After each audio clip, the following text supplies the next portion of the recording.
My boyfriend was sneaking around with my sister for months. I didn't cry. I packed my bags, left a letter on her bed, and moved across the country. She's still calling me. You know that feeling when something's off, but you can't quite put your finger on it? Like when your dog starts acting weird before a storm hits? That's exactly how I felt about Zach for weeks before everything blew up in my face. We'd been together for 3 years, and honestly, I thought we were solid. We had our little apartment with a leaky faucet that he kept promising to fix, matching, coffee mugs from Target, and this whole routine down pat. Every morning, he'd make his protein shake while I scrambled eggs, and we'd sit there scrolling through our phones like any other couple in America. But then things started getting weird. Real weird. First, it was the phone thing. Zach had always been pretty chill about his phone, would leave it on the counter, let me use it to order pizza when mine was dead, whatever. But suddenly that thing was glued to his hand like it was surgically attached. Face down on the table during dinner, taking it to the bathroom, even sleeping with it under his pillow. When I joked about it, he'd get all defensive and start going on about privacy and personal space. Then came the late nights. Zach worked construction, so he was usually home by 6, cracking open a Bud Light and complaining about his boss. But suddenly he was getting held up for overtime, staying late for job sites that apparently needed finishing touches at 9 p.m. on weekdays, in winter. When it gets dark at like 5 o'clock? I'm not stupid, you know? I've watched enough Netflix, true crime, to know when someone's acting shady. But I kept telling myself I was being paranoid, that maybe work really was getting crazy, that I was overthinking everything because my anxiety had been through the roof lately.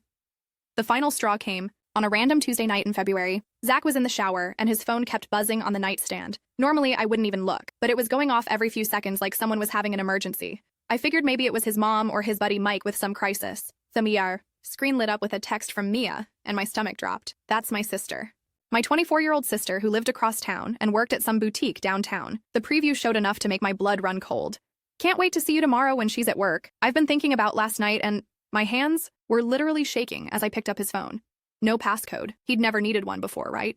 The full conversation made me want to throw up right there on our IKEA comforter. 6 months. 6 months of messages between them. Photos I'm not even going to describe. Plans to meet up when I was at my marketing job downtown. Discussions about how she doesn't need to know, and how they were just having fun. The worst part? Mia knew everything about our relationship. She knew I'd been supporting Zach when he was unemployed last year, lending him money for his truck payment, helping him study for his contractor's license. She knew I'd been talking about us maybe getting engaged soon, how I'd been showing her Pinterest boards of rings I like, and she'd been sleeping with him the entire time. Update. Hey everyone, thanks for all the support so far. This is harder to write than I thought it would be. I haven't told anyone the full story yet, not even my best friends. But here's where it gets really twisted. Should I confront them directly or just disappear from their lives completely? Sat there on the edge of our bed, listening to Zach humming some country song in the shower, and suddenly everything clicked into place. All those times Mia had shown up at our apartment, unannounced. The way she'd started dressing more like me, copying my style down to the same Lululemon leggings and Adidas sneakers. How she'd suddenly developed an interest in craft beer after I started dating Zach, who was obsessed with trying every IPA in the state. My sister had always been competitive with me, but I thought we'd grown out of that stuff after high school. Apparently not. See, Mia and I have this complicated history. Growing up, she was always the pretty one, the social one, the one who got asked to homecoming and had boys calling the house. I was the studious one, the responsible one, the one who worked part-time jobs to save for college while she spent her allowance on makeup and clothes. But somewhere along the way, things flipped. I got my degree, landed a decent job at a marketing firm, moved into my own place. I started dating guys who were actually going somewhere in life, instead of just the hottest guy at whatever party we were at. Mia, meanwhile, dropped out of community, college, bounced between retail jobs, and lived with our parents until she was 23. I thought she was happy for me when I started dating Zach. She seemed to like him, would chat with him at family dinners, laugh at his dumb jokes. She even helped me plan his birthday party last year, suggesting we get him that expensive Yeti cooler he'd been wanting. Now I realized she'd been planning something else entirely. The shower turned off and I quickly put his phone back, my mind racing. Part of me wanted to march in there and confront him with a wet towel wrapped around his waist, throw his phone at his stupid face, and start screaming. But something stopped me. Maybe it was pride, maybe it was shock. Or maybe it was this weird calm that came over me, like when you're in a car accident and everything goes into slow motion. I knew exactly what I was going to do. The next morning, I called in sick to work. Zach left for his job site at 7 a.m., like always, giving me a kiss on the forehead and telling me to feel better. I wanted to laugh at how normal he acted, like he hadn't been betraying me for half a year. As soon as his truck pulled out of our complex, I got to work. I'd been thinking about making a change anyway. My company had been talking about opening a satellite office in Portland, and my boss had mentioned I'd be perfect to help launch it. I'd been hesitant because of Zach, because I thought we were building something together. Turns out we weren't building anything except his relationship with my sister. I called my boss and told her I was interested in the Portland position. She was thrilled, said they could have me out there within 2 weeks if I was serious. I told her I was dead serious. Then I started packing. It's amazing how much of your life fits into boxes when you really think about it. 3 years of building a home with someone, and it all came down to my clothes, my books, my kitchen stuff, and the few pieces of furniture that were actually mine. I left behind the couch we'd picked out together, the TV he'd insisted on mounting, on the wall, all the little decorations we'd accumulated. I took photos of everything, though. For the security deposit, I told myself, but really because I wanted evidence of what I was walking away from. Update. The comments asking about my plan are killing me. You guys are going to flip when you hear what I did next, but I need to know. When someone betrays you this badly, is it wrong to want them to understand exactly what they've lost? The hardest part was writing the letter. I must have started it 20 times. At first, I wanted to be angry, to write pages about what horrible people they were, how they destroyed my trust, how they deserved each other. But every time I started writing about my feelings, I'd get choked up and have to stop. Then I tried writing something cold and clinical, just stating facts. I know about your affair. I'm leaving. Don't contact me. But that felt too easy somehow, like I was letting them off the hook. Finally, I settled on something that felt right. Mia, thanks for showing me who Zach really is. I always wondered what would happen if he had to choose between his comfort and his desires. Turns out he chooses whoever's most convenient at the moment. You two deserve each other. I hope you're happy with what you've won. Don't try to contact me. Short, sweet, and to the point. I printed it on nice cardstock, the kind I used for work presentations, and put it in an envelope with her name on it. I had keys to my parents' house, and I knew Mia's schedule at the boutique. She worked Tuesday through Saturday, usually didn't get home until after 7. I drove over there on Thursday afternoon while she was at work and our parents were at their weekly golf game. Her room looked exactly like it had in high school, messy with clothes everywhere and makeup scattered across her dresser. I put the letter right in the center of her pillow where she couldn't miss it. Then I drove back to my apartment, loaded the last of my boxes into my Honda CR-V, and hit the road. I didn't leave Zach a note. I didn't pack his things. I didn't take anything that wasn't clearly mine. I just left, like I'd never been there at all. The drive to Portland takes about 15 hours if you push it. But I took my time, stopped at a Motel 6 in some small town in Nevada, got a burger at a roadside diner, and tried to process what I was doing. For the first time in months, I felt like I could breathe. My phone started blowing up around 8 p.m., right when Zach would normally be getting home from work. I'd already blocked both their numbers, but I could see the notifications piling up on my lock screen. Voicemails, texts, missed calls.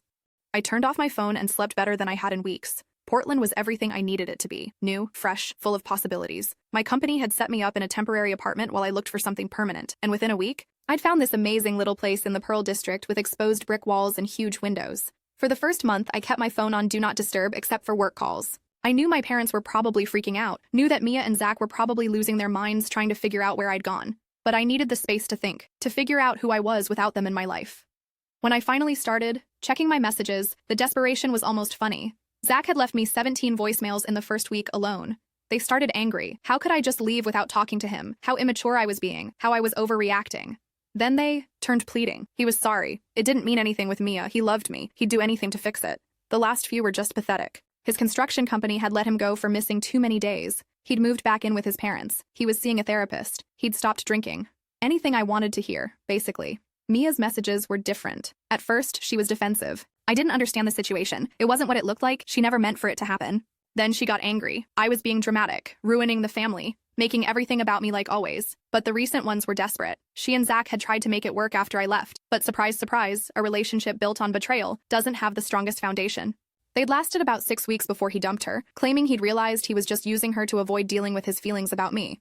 Now she was alone, and according to the messages, most of our mutual friends had found out what happened. Apparently, Zach had been pretty vocal about trying to win me back, which meant everyone knew he'd cheated on me with my sister. Her social media went from couple photos with Zach to inspirational quotes about forgiveness and family. The comments were brutal. Update. You guys have been asking about my family's reaction, and honestly, it's been the most surprising part of this whole mess. My parents finally called me last week, and what my dad said made me cry for the first time since this all started. But there's something else. Something that happened yesterday that I never saw coming. My parents were the hardest part to deal with.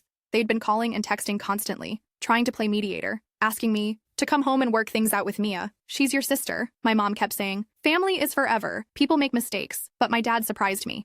3 months after I'd moved to Portland, he called me on a Saturday morning while I was getting coffee at this cute little place near my apartment.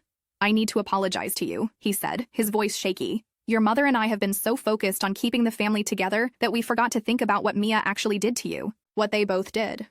He told me they'd finally gotten the full story out of Mia during one of her crying sessions on their couch. The affair had been going on even longer than I'd discovered, almost 8 months. They'd been meeting up when I was out of town for work conferences, when I was visiting my college friends, even when I was taking care of our grandmother in the hospital last Christmas. She betrayed you in the worst possible way, my dad said. And then she had the nerve to act like the victim when you left. I'm proud of you for choosing yourself.